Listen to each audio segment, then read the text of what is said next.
Hello. കഴിഞ്ഞ ദിവസം നമ്മുടെ വീട്ടിൽ പാലട മിക്സ് മേടിച്ചിട്ടുണ്ടായിരുന്നു. അപ്പോൾ ഞാൻ ഉണ്ടാക്കുന്ന നേരം എടുത്തിരുന്നൊരു വീഡിയോ ആയിരുന്നു. എനിക്ക് പിന്നെ അത് ഷോർട്സിലിട്ടേക്കാമെന്ന് വിചാരിച്ചിട്ടോ. സോ അതിന് വേണ്ടിയിട്ട് നമ്മൾ വെള്ളത്തിലേക്ക് കുറച്ച് നെയ്യ് ആഡ് ചെയ്ത് കൊടുത്തതിന് ശേഷം നമ്മുടെ മിക്സ് കൂടെ ചേർത്ത് കൊടുക്കുന്നുണ്ട്.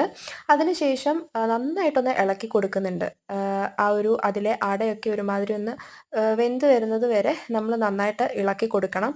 തിളയൊക്കെ ഒന്ന് വന്നു കഴിയുന്നിടം വരേക്കും ഈ ഒരു പ്രോസസ്സ് കണ്ടിന്യൂ ചെയ്യണം. അതിനുശേഷം കുറച്ച് കുറച്ച് നമ്മൾ പാൽ ആഡ് ചെയ്ത് കൊടുക്കണം കേട്ടോ. ശരിക്കും ആ ഒരു മിക്സിനകത്ത് 2 ലിറ്റർ പാലിൽ വേണം ഇത് ചെയ്യാനാണ് പറഞ്ഞിരിക്കുന്നത്. പക്ഷേ നമ്മുടെ കയ്യിൽ അത്രയും പാലില്ലാത്തത് കാരണം നമ്മളത് പിശുക്കി 1 ലിറ്ററിലോട്ട് ചുരുക്കിയിട്ടുണ്ട് കേട്ടോ. എന്തായാലും അങ്ങനെ പാലട നന്നായിട്ട് തിളച്ച് കുറുകി വരും. ഈ ഒരു പരുവത്തിലേക്ക് എത്തുമ്പോഴത്തേക്കിനും അത് വെന്തിട്ടുണ്ടാവും. ശരിക്കും ഇത് ചൂടോടെ കുടിക്കുന്നതിലും എനിക്കിഷ്ടം ഫ്രിഡ്ജിൽ വെച്ച് തണുപ്പിച്ചിട്ട് കുടിക്കാനാട്ടോ. നല്ല ടേസ്റ്റാണ്. സോ ആർക്കൊക്കെ പാലട ഇഷ്ടമാണെന്നുള്ളത് താഴെ ഒന്ന് കമൻറ്റ് ചെയ്യണേ. സോ ഇത്രയേ ഉള്ളൂ. Tata bye bye.